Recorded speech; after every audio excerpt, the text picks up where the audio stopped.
বদলে গেছে ভাইয়া। তুমি বড় হয়েছে কিন্তু তোমার বুদ্ধি একটুও বাড়েনি। এখনই কি তুমি জানো না কখন কার সাথে কিভাবে কথা বলতে হয়? তুমি আদব কায়দা একটুও শেখোনি।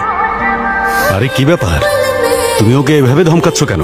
দেখো না বাবা, আমি শুধু মামাকে এটা বলেছি যে ভাই অনেক বদলে গেছে, তাতেই আমাকে ধমকাচ্ছে। এত ছোট একটি কথার জন্য তুমি এভাবে ওকে ধমকাচ্ছ যেন বড় একটা ভুল করে ফেলেছে। কি বললেন? ছোট্ট কথা? এসব কি বলছেন আপনি? আপনার মাথা নষ্ট হয়ে গেছে। চুপ কর। আপনি জানেন ও কি বলেছে? ও বলেছে যে সিদ্ধার্থ বদলে গেছে। মানে সিদ্ধু নাকি বদলে গেছে। সিদ্ধুর হবু বউ, হবু শাশুড়ি, হবু শ্বশুর আর ঋষিকার দাদি তাহলে কি মনে করবে?